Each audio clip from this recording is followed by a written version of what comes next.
And we're back. Welcome back, ladies and gentlemen, to yet another episode of Singular, where we, of course, discuss Record of the Year. This year, we'll be traveling back to 1979, before any of us were born, so it should be an interesting time. In a world of opposites. In a world of opposites. Joining you, as always, the effervescent in your bottom corner, Mr. Eric Nelson, back in the NYC. Woo, it's an honor just being nominated. The always popular and often liked in your left corner, Dr. Vincent Stevens. In the flesh, baby. And with you, as usual, in your upper right-hand corner, down below. See, actually, Susan, you're at the bottom, and then Eric is on my left. Where I belong. Doesn't matter. The foundation. Ever your foundation, Susan Lombardi Verticelli. And we're going to kick it off in 1979, where Dr. Stevens is going to give us a little bit of info. Vincent? Yeah. I think the most notable thing about this year, especially at the Grammys specifically, is that from 1977 to about 1980 is when disco really peaked. And in 1978 at the Grammys, Saturday Night Fever, the soundtrack, won Album of the Year. So it made sense because it had a bunch of hits and the Bee Gees were at their peak. So one of the things that happened at the Grammys for 78 is Donna Summer won the R&B Female Grammy for Last Dance, and the songwriter Paul Jabara won for writing the song. It's from a movie called Thank God It's Friday, which I don't know if anyone here has seen, but I've never seen it. But the point is, Donna Summer, the queen of disco, advocated for a disco category. So at the Grammys that we're looking at, the 1979 Grammys, which actually occur in 80, but it's 1979 recordings, they had a disco category. It included nominations for Donna Summer, Gloria Gaynor, Michael Jackson, Rod Stewart, and others. So but this was the first and last year for the disco category. So, and spoiler alert, Donna Summer did not win. But they added a dance category in the late 90s, and Donna Summer actually did win that. So, you know, it comes around. And there still is a dance category. So it's kind of, they tried something, and then, you know, they tried it again. So that's 1979 for you. There you go. And wasn't Donna Summer nominated in like every vocal category you possibly could, like pop and R&B and rock and like disco? You could sing it. Donna Summer did it that year. Yes. And was nominated. Well, though not in for Album of the Year, and she won the rock one for Hot Stuff, which is actually to me more of a disco song than a rock song, but I'll take it because that's a great album. Well, as you've been talking, Vincent, I've been sitting here eating my heart out, waiting for. So unfortunately, and maybe we'll get to this later, Donna is not in this particular category, though perhaps maybe she should have been. We will explore that later on in the podcast today. But we're going to be looking at the 5 nominees and winner for Record of the Year. So they are After the Love Is Gone by Earth, Wind & Fire, I Will Survive, Gloria Gaynor, Gotta Know When to Fold 'Em, The Gambler by Kenny Rogers, You Don't Bring Me Flowers, Barbra Streisand and Neil Diamond, and the winner, What a Fool Believes by the Doobie Brothers. So why don't we jump on into it, Vincent, and kick it off with you with taking us on a sonic trip to where love perhaps still is, or where it is gone on Spotify, where we'll get a little taste of After the Love Is Gone, our first of the 4 nominees that did not win, and then we'll get to our winner. All right. Let's cue that up.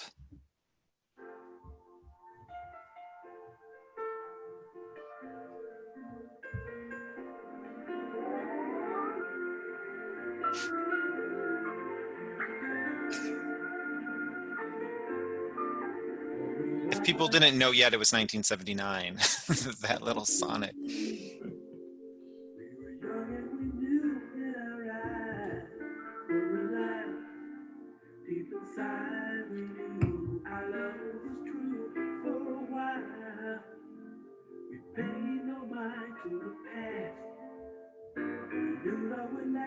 Every night, something right.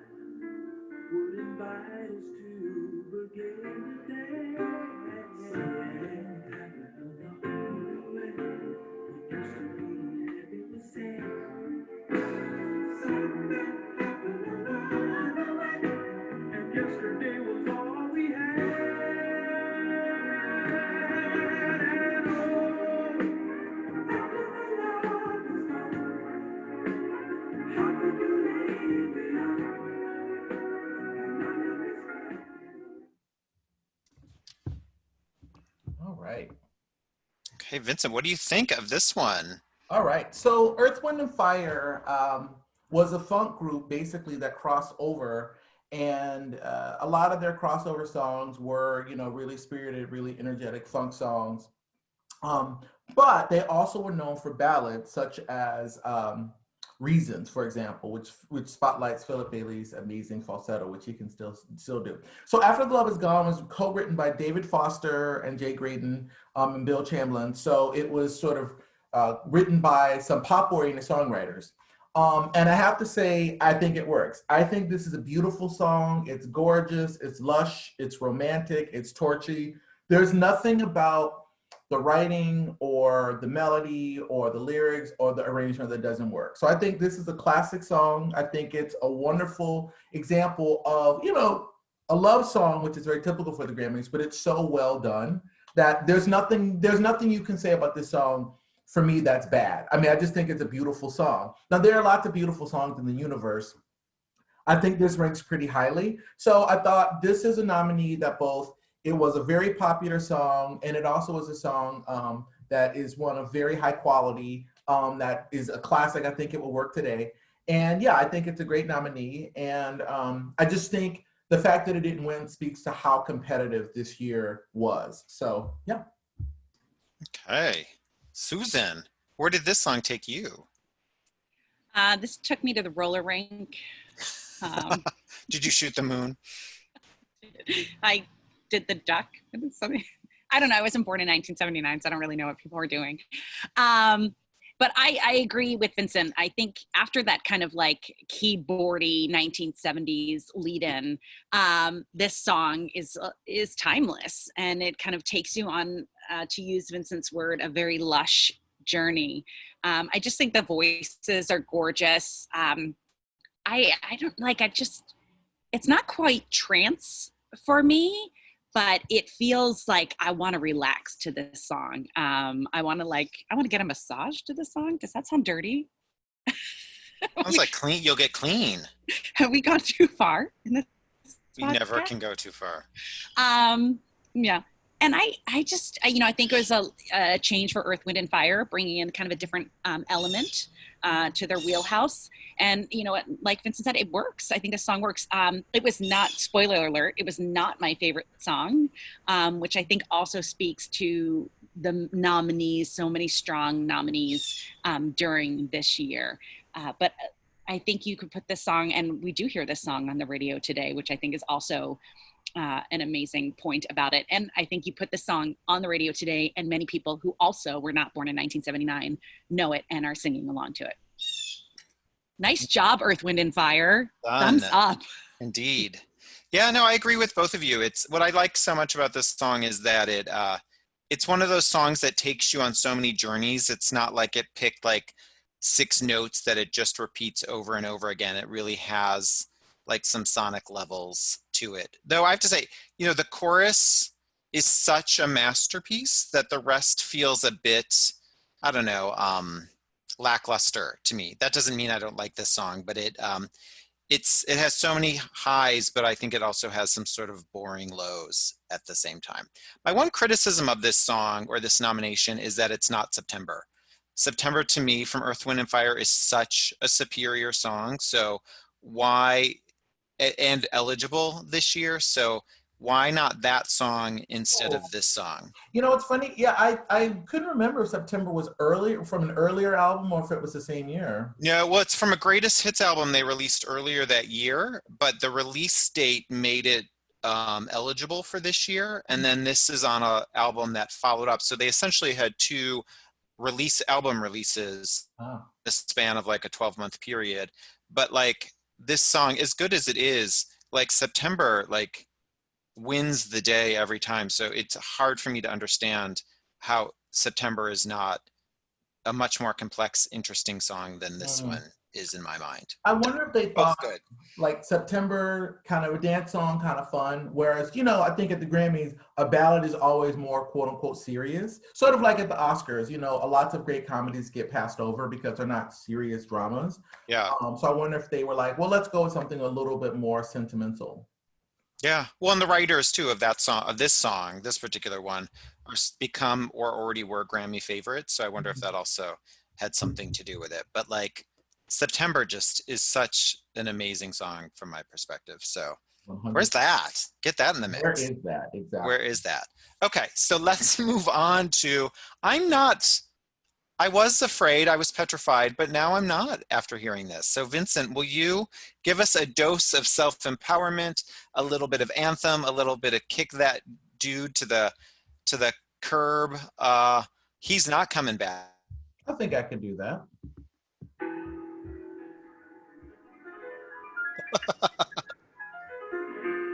First I was afraid, I was petrified. Kept thinking I could never live without you by my side. But then I spent so many nights thinking how you did me wrong. And I grew strong. And I learned how to get along. And so you're back from my face. I just walked in to find you here with that bad look upon your face. I should have changed that stupid lock. I should have made you leave your beat. If I'd have known for just 1 second you'd be back to bother me. Oh, now go. Walk out the door. Just turn around now. 'Cause you're not welcome anymore. But you the one who tried to hurt me with your fight. You think I crumble. You think I lay down and die. Oh, no, not I. I will survive.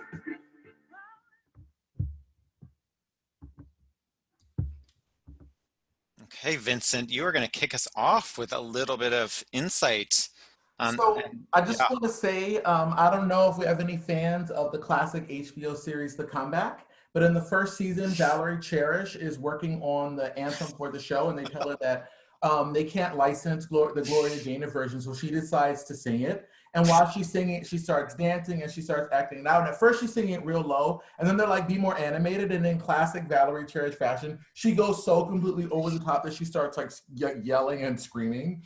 It's really painful, and it also needs to be seen on repeat. Okay, classic disco anthem, a song that has been covered, that has been included in many a movie trailer, many a empowerment scene. Again, I think this is as good as disco gets. Right? It's melodic. It's got a great beat. It's very accessible. I mean, again, I think it's an A plus 100% performance. A lot of people, who resented disco felt that, oh, disco is sung by a bunch of studio acts and robots. But Gloria Gaynor, who has a gospel background, is someone who really could sing quite well. So again, I think if you love disco, it doesn't get better than this. So again, a classic song nominated. I don't know if I think it's necessarily the best song of the winner, but I think it completely lives up to what it's aiming to do and then some. And I would argue that of all the songs nominated, this is the song that probably has the most contemporary relevance. I think it's a song that more people probably would know the moment you played it compared to other songs. But I could be wrong. Let's see. Let's check in with Susan and see what she has to say. I have to say, I went into this loving this song, but expected when I was going to ask my smart speaker to play it again for me, which we are not endorsed by my smart speaker, that I was gonna like hear all the 70s like tinges and winces. And Vincent was saying like, oh, we know it's played in here and played in there, and lovely gay bars across this great nation and throughout the world, which always gets everyone to the dance floor. So I was kind of expecting that fun 70s cheese, and I was like, man, why haven't I listened to this song more? This song holds up. I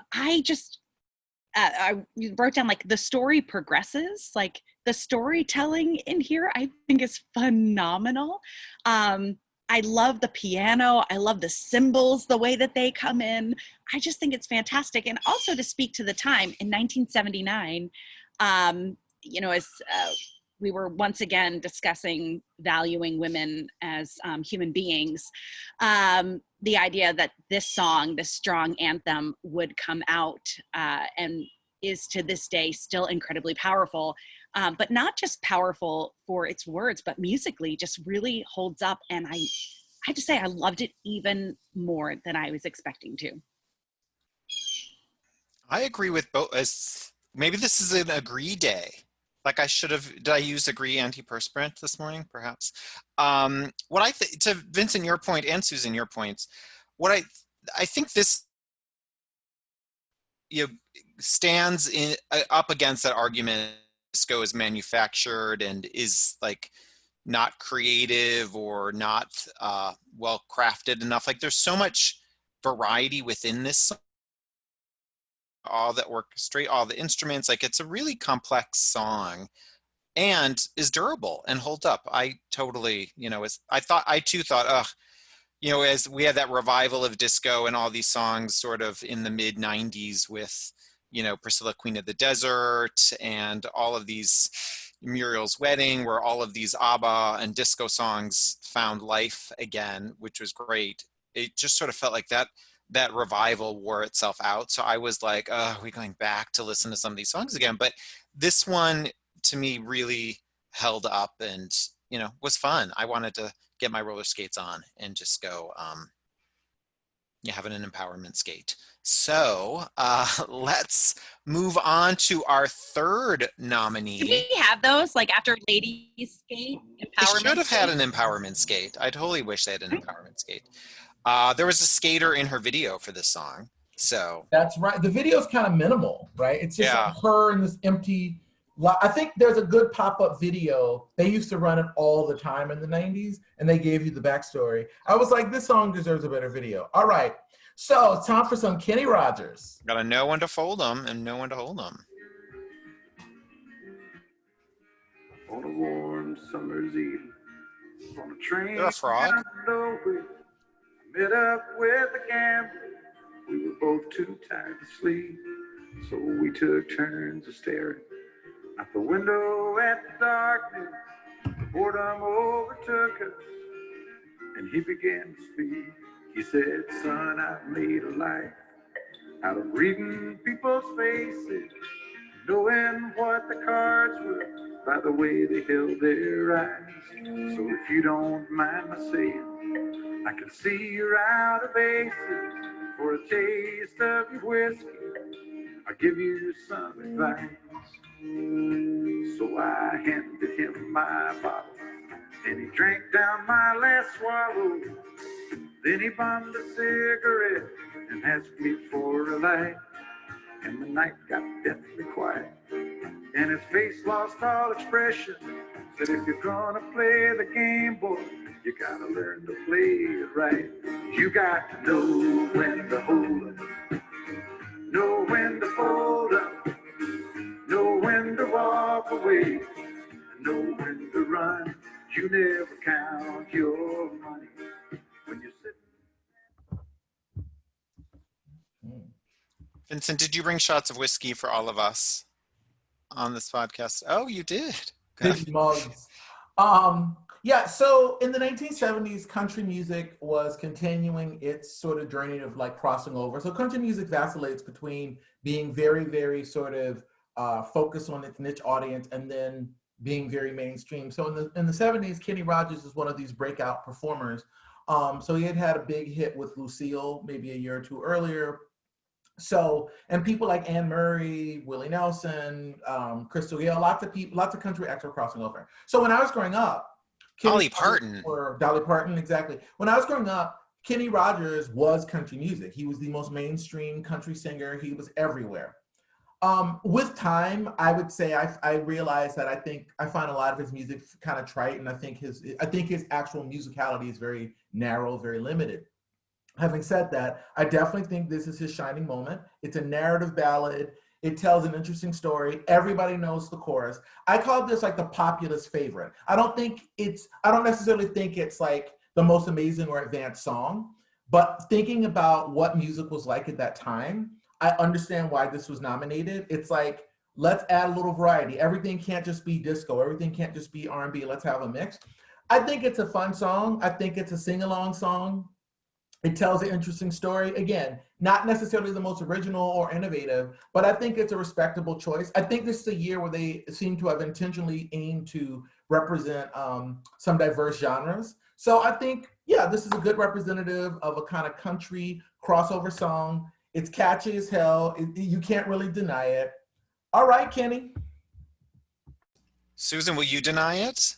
I am going to deny it. Oh, wow. Shazam. Shazam. And coming into it, I was like, oh yeah, I remember the song, right? And to Vincent's point, like, we all know the chorus. And then the song started and I was like, has it always started like this? Why is this taking so long? Like, get to the good stuff, Kenny. So, the narrative is fun, but I think it's kind of where the narrative doesn't match the memory. So I was ready to be on that ride with Kenny, and I felt like it was stunted. I also, what is that like raindrop sound in the beginning? Is that like a wood block? Because it's annoying and I don't know what it's doing there, and it's only like in the opening stanzas and then it goes away. So I was very like taken out by that. But yes, also, is this song not about playing cards? I don't think this song is about playing cards. I'm just gonna ask people to go back and revisit the story. I don't think it's actually about playing cards. So, yes, it is a good story. I did feel like the story's a little clunky, and because of the memory of it, I wanted to get to that chorus faster. So my kind of muscle memory of the song wanted to get to that chorus faster, and it wasn't where I thought it was going to be, and so therefore I kind of clunked along with it. The story's cute. I think Kenny's voice does the job, but I think it also shows kind of the limits of Kenny's voice. Like, this is where he stays, which is fine. I mean, it's beautiful, no disrespect. But yeah, I mean, I liked it, but it didn't take me back on the 1979 journey that I wanted it to be. I love any journey that Susan goes on is one that I'm happy to be part of. I am a sucker for a narrative song, so I get pulled into it that way. But like this, actually, you were talking about I Will Survive and how we felt it sort of held up. I felt this one did not hold up. It was more like simple, remembered, and it's not a very complicated sonic song. It's just, which I don't know, doesn't necessarily mean it's a bad thing, but does that mean it's this sort of durable song for the ages, record of the year winner? It's charming and it's a fun sort of trifle. I think it's more of a novelty song than deserving to be in this category. So I'm just gonna say that, let my spoiler alert out. Though I remember this being this song was like a cultural phenomenon. Like, it spawned a movie and like a sequel. Like this song like rode the wave of that country music, urban cowboy, vibe that brought all this back. I think it laid the foundation for the Mandrell sisters to get their TV show. Right? Barbara and those two, Bless whatever. them. Bless them. Bless So, the Mandrell. you know that show is credited with killing the family variety show, because it was so bad. Nothing about what you just said surprises me. I did. watched it. I was there on Sunday. Nor do I think it's true. Totally. I do think it gave another year or two of life to the spaghetti strap. I'm just going to say that. So, very important phenomenon. Very important phenomenon. Something I can't wear. Yeah, who can? I can't. One of the few things I can't wear. Right. So, it was fun to revisit the song. I actually, listened to the playlist of these a few times, and after the second time, I was like, I got what I needed. I'm ready to move on. Fair enough. Speaking of moving on, let's listen to a song that has a fascinating story that I learned that Vincent may tell us a bit about, but Barbara Streisand, Neil Diamond, flowers that might not be brought to somebody any longer. Yeah. So this song was written by Alan and Marilyn Bergman, and it was originally written as a theme song for a show or sitcom or something that never, I think, actually came to fruition. So Barbara Streisand recorded a solo version on her 1978 album Songbird. And Neil Diamond also did, he also co-wrote the song, so he did a solo version. So a radio DJ, I believe, combined them and played it, and people were like, oh wow, because I think it was in the same key. And so people were like, that's amazing. So then they actually, I think, went in and re-recorded it as a duet. And it became a #1 hit. And at this point, Barbra Streisand, again, commercially was sort of at her peak. And Neil Diamond was incredibly successful. This is right before he did the soundtrack for The Jazz Singer, which I think was his biggest album. So yeah, so I mean, I think this song is like one of those big celebrity event duets. So let's take a look, shall we?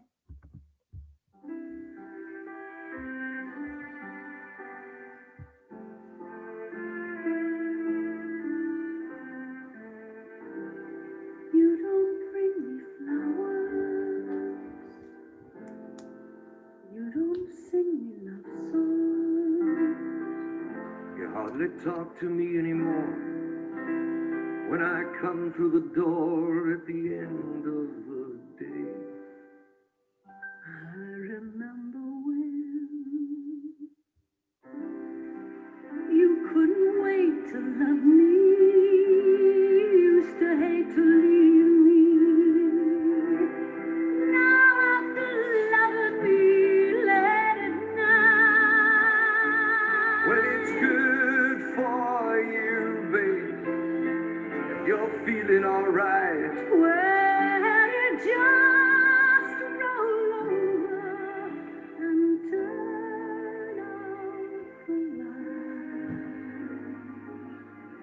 And you don't bring me flowers anymore.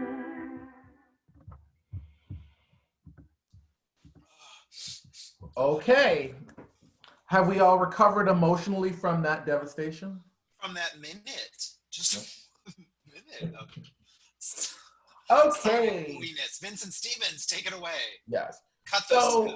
So, you know, in the classic tradition of the Grammys, again, it's a celebrity superstar duet. It's a schmaltzy song. It's not really about the song. It's about the voices. Now, Barbra Streisand is, of course, to me, one of the best singers we've ever had of any genre of any time. So Susan. So I'm completely like biased. She's never sounded lovelier. She sounds perfect. Neil Diamond is not a traditional singer, so he has more of a character voice. So again, what you're hearing somebody who's a technician with a strong persona, and you're hearing somebody who has a persona and this kind of character. So it's an interesting blend. Nobody thought this was going to win. And you know, the year before, Barbara had been nominated for Best Female Vocal for the solo version. So it's kind of like, in a sense, this song has had 2 years in a row where it was sort of in the spotlight. I think it's the kind of song you hear it's nostalgia, and then that's it. I don't think it's like a great song or anything like that. I think it has one idea and it sort of milks it. So I think this is kind of entertaining, but I think in 1979, I think there were some records that were more innovative, more original, more interesting. So more of kind of, again, a populist choice than some sort of artistic achievement. Well, speaking of an artistic achievement, Susan, what are your thoughts? I know you're a Barbra fan. From the beginning. Yeah. I was actually looking up Funny Girl to see where it referenced in the timeline. So I think it was 1968 that Funny Girl came out, which is one of my favorites. But I unlike The Gambler, where I was kind of expecting to go back in with The Gambler and be like, oh yeah, I like this. I was expecting to go back in with this song and be like, oh, the cheese is flowing, but that's okay. It's Barbara. We'll take it. I have to say, I absolutely loved this song. And I think the story is fantastic. I have to say, Barbara's voice is just perfection. And I don't say that often. And also, to the point that she could have sung the hell out of this song, and she didn't. And a couple of reasons I think that she didn't. One is the song doesn't call for it. And so I think that's incredibly, shows a lot of restraint from her. And also Neil Diamond is never going to match that, so that the two of them could kind of find this common ground and this song could play out like it did. I mean, I think it's beautiful. I love the song. I like the story. I love that Vincent is like giggling in his cube about this. I'm like, play it again. I will also say, I asked my smart speaker, who we are not endorsed by, to play this song for me. And after she was done playing it, she said, you can also ask me to play the live version of this song just by saying, play the live version. So I said, play the live version. And she was like, I don't know what you're talking about. So then I did go on and get more specific. And I think it's a 2002, possibly Vegas show, Neil Diamond. And I didn't know if he was going to do it solo. And then a woman's voice comes in. And I don't actually know who it is. I think, oh my goodness, I'm completely blanking. Was it Marnie Nixon? No, I think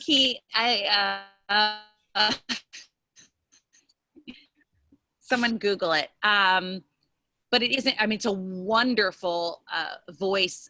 I think he said Linda, but I don't know if he's referencing Linda Ronstadt. What if it's Linda Eder? Gorgeous voice. Oh, could be Linda Eder. Who is, Linda Eder, the Broadway, off-Broadway actress? That would make a lot of sense because the voice sounds very Broadway. Yeah. But also, I mean, lovely version, but when you compare it to the Barbara version, it doesn't compare. Barbara's incomparable. Also, I was going to say, you know that Barbara and Neil, they both graduated from I think, Erasmus High School in Brooklyn. Yes. I think this year. I think they went. Though Barbara Streisand graduated, she graduated early. She graduated from high school when she was 16. Like us. Indeed. Well, some of us. So I mean, I really enjoyed this song.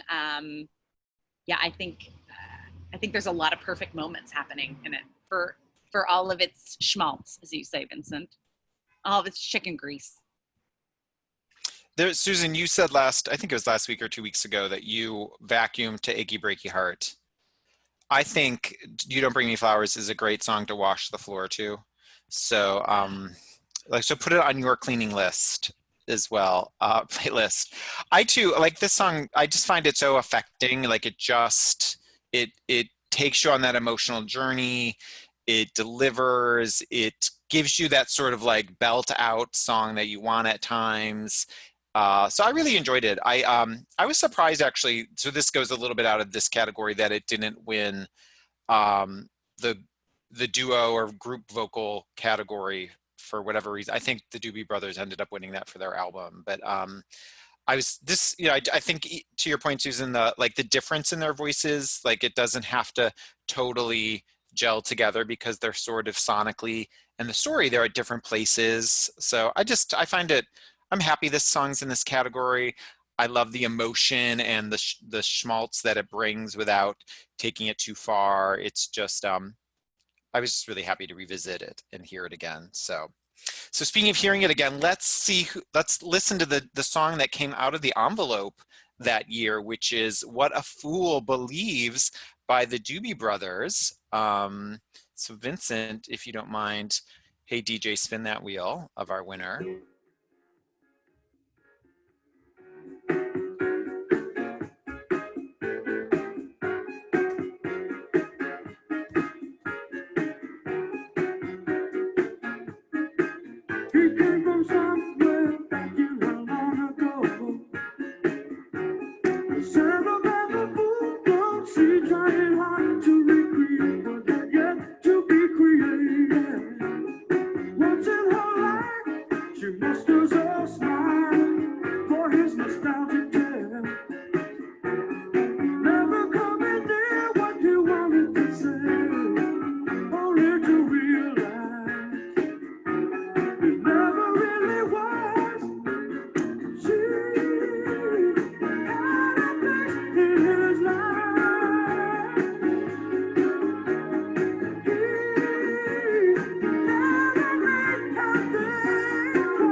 Vincent, will you deliver us a high note as well as you?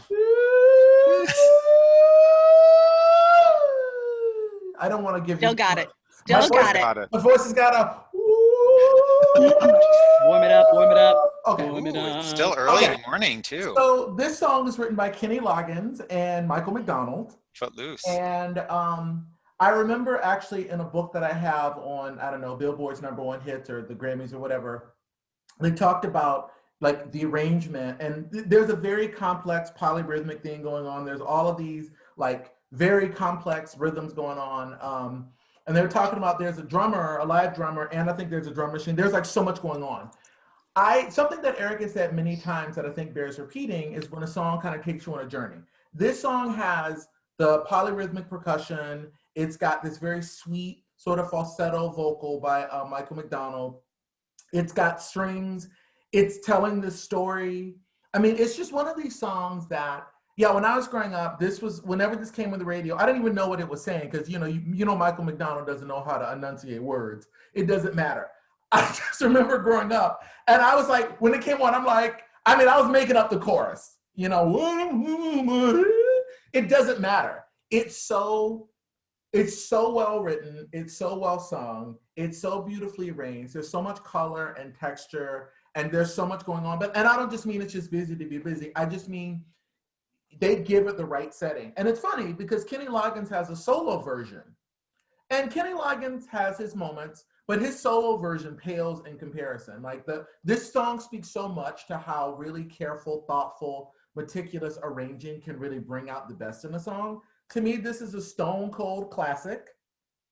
And I think it's in a lineup with a lot of songs that are classics. And it's interesting, this song was covered by Aretha Franklin.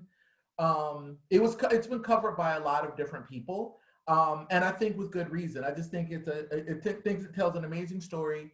And I think the arrangement is great. Like, I'm here for it. And it's interesting to me, it's a soulful ballad performed by a group normally thought of as a rock group that also, I think, is very appealing to pop fans. So it sort of covers many different bases. And I don't think it's trying to necessarily be that. I just think it does that. One story, when I was in college with these two, I remember I was an RA, and I sat at the front desk in my residence hall, and I had a cassette tape, people still listen to tapes in, and I had all these mixes. And I remember this was on one of them, and I remember there was a security guard who sat at a thing next to our desk, and she was just like, oh my God, she's like, I love this song. She's like, your songs always like take me back. And I was like, thank you. Thank you. So Susan, were you at the RA desk that day? Did you also get to hear this sweet melody wrap around your ear?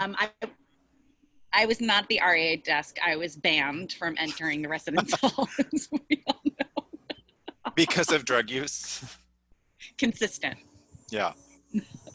No, just kidding. Don't do drugs. Stay in school, kids.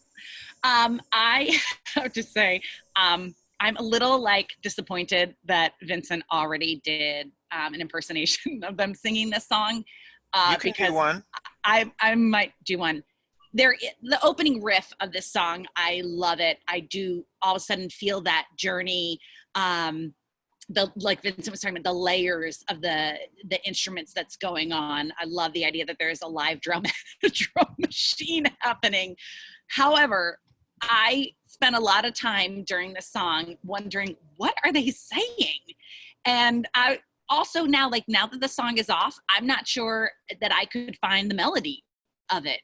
And I feel like that's the song.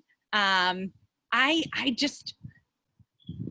don't know. I had a hard time with this one. Maybe this is where our roads go their separate ways again. Many other places again. It was interesting to me, spoiler alert, that this song won, given the competition that year. I don't know. I like, honestly, I'm not sure I could actually sing a lyric to this song. And not that that's what makes a good song, but I couldn't find anything to cling to. And every time I listen to it, I'm like, oh yeah, there it is. And then it goes off and I'm like, what, where, and then it kind of blends in with all those other like Michael McDonald, like AT&T commercials. Didn't he do like something like that? Something, Doobie Brothers. And I mean, I'd go out on tour with them, but I don't know. I don't know. It's funny, Susan, I actually was thinking about this morning because I've, like you heard me say, I've listened to these 5 songs over and over again over the last week. And I was trying to put my finger on it. And then I was like, oh, that's it. I can't understand a single word of this song, like besides the title. And I was like, this song, like I immediately leave it when it's over. Like it doesn't stick with me. Like there's no earworm. Yeah, like I just, indeed. And all I can think of, and maybe, which probably speaks to some of the enduring qualities of this song, like it immediately transforms me to like a million like theme songs from late 70s, early 80s sitcoms. Like I think they must have stolen or taken some of these things. Like I think of the Bosom Buddies theme, like has the same sort of like like sort of start to it. I actually was really surprised, Vincent, to hear you describe how complicated it was, because I think this song is sonically, to me, it's very simple. Like it's just sort of this like little moment that just repeats over and over and over again. That doesn't mean like if I'm at a summer party and this song comes on, like you want to sip white wine spritzer to this. It's like the foundation of yacht rock, like all of that genre of music. Like it totally is there. It's a good like moment to listen, but I don't find it. I'm happy for it to come on. I wouldn't have picked this as the winner or found it even in this category. But part of it, I was like, I can't latch on to any single lyric in this song. And then because of that, my mind began to wander. And then I think, well, you know, why didn't Patty and Michael McDonald win a Grammy for On My Own? And then I'm in an On My Own. That is like, the question. We need that song, like that got nominated for nothing. So it doesn't stick with me is really the point.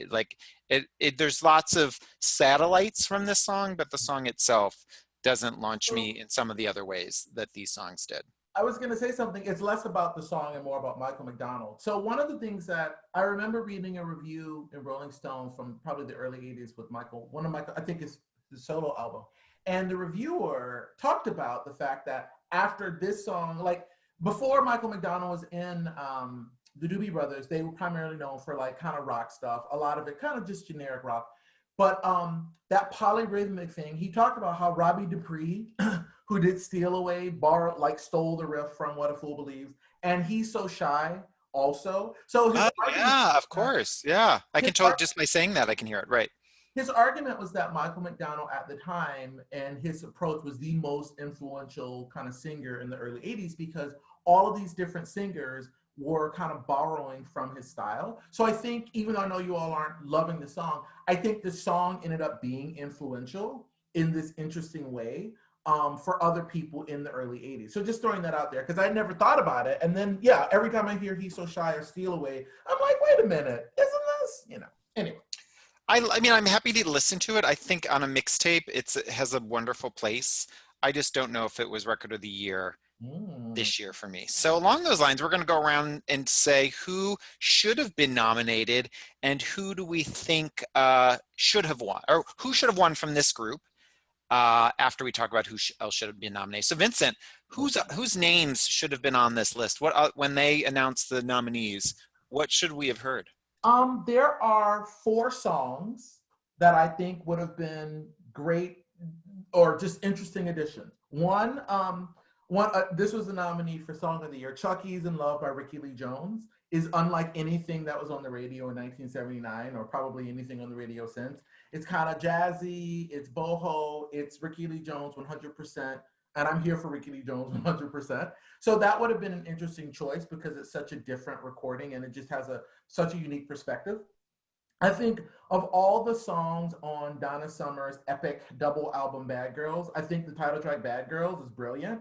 I think people think it's a song about prostitution. I'm like, It's not. It's an allegory for fame. Hello. But anyway, I think that song, there's nothing else quite like that. Apparently, when she wrote it, her record company thought it would be good for Cher, and she was like, no. I'm like, good on you, Donna. And then Michael Jackson's album Off the Wall, I think, is almost indisputably the best album released in 1979. He won an R&B Grammy, but he was very disappointed that the album didn't get more nominations, and that actually in part motivated him to make Thriller. He was like, I'm gonna make the biggest album ever, and the Grammy people won't ignore me. And 8 Grammys later, he proved he was right.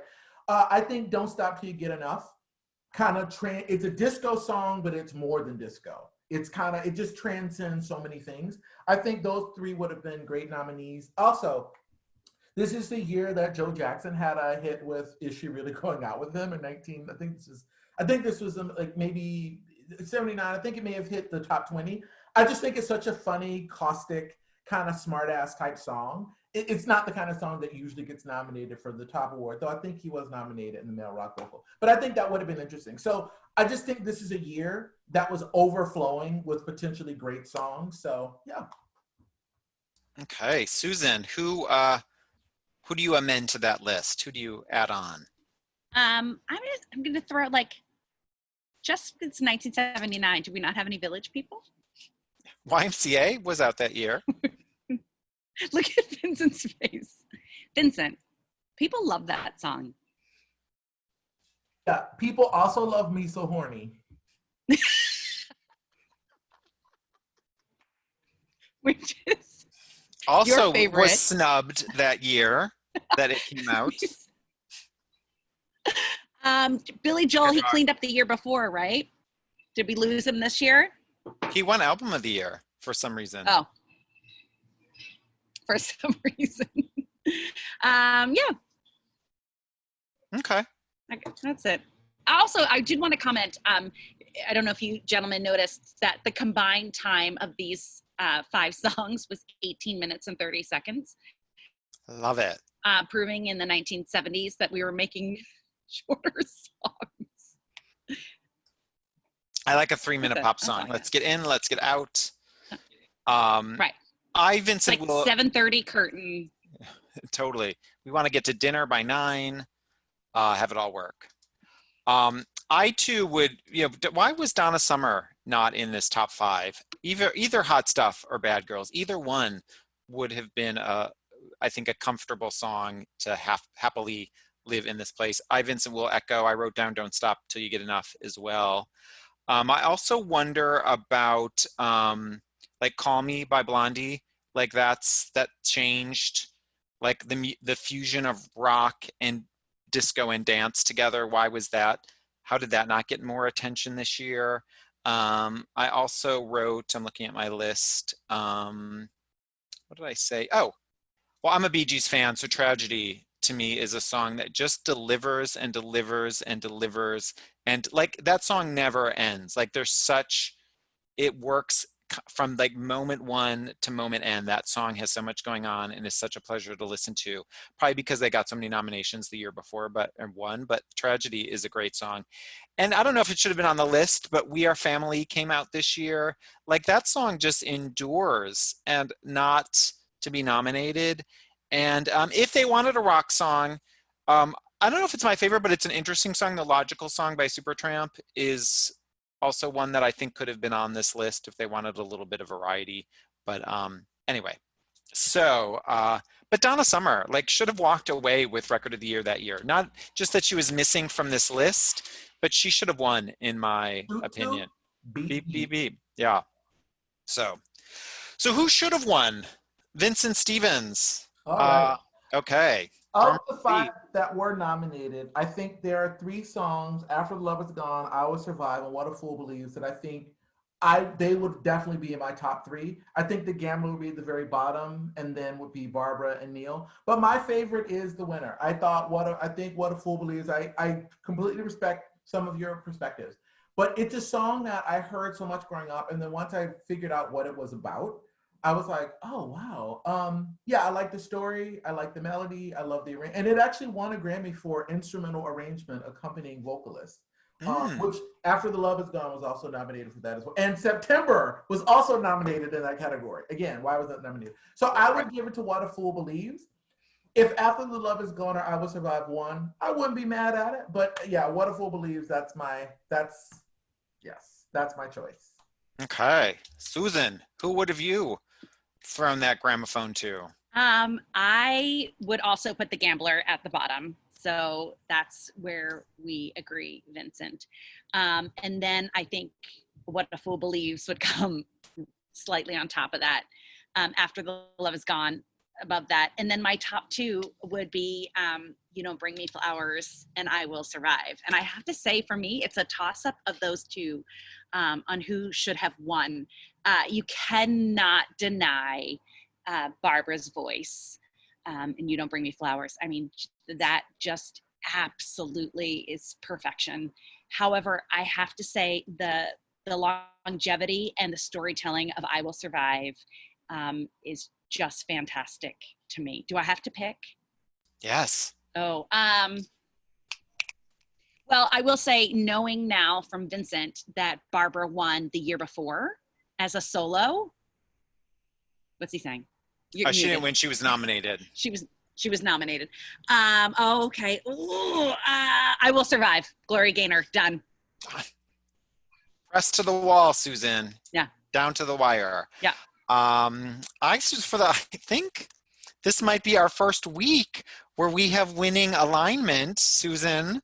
I too think, with all the things you referenced, I don't need to say them again, but it's such a fun song. It has meant so much to so many people and it endures.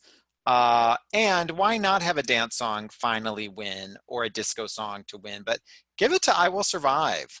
But like all these songs, I was just happy to revisit. They're all fun and interesting. And, I don't think like some of the other years that we've looked at where it was like, ugh, what a bad year. And how did they pick these songs? This was such a good year, even if you don't like disco, the disco songs had so much complexity and so many layers to them and laid the musical foundation for like decades to come, are referenced by the songs that came out this year.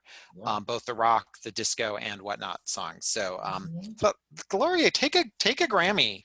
Get another one. Hey. Get it, girl. Get it, girl. So. All right, ladies and gentlemen. Some Stone Cold classics and another classic singular. Indeed. Yeah. Go ahead, Eric. I was just going to say, in the way that this podcast has referenced and laid the foundation for so many others, 1979 has done a similar thing. Thank you, America. Laying the groundwork for so many others. This has been another episode of Singular where, of course, we discuss Record of the Year. It has been a pleasure to spend this time with you. Don't forget to click like and subscribe to hear our podcast. Ring that bell down below. Vincent, I'm going to ask you when we upload this episode if we could drop that Michael McDonald article in there. I think that would be... I will see what I can find.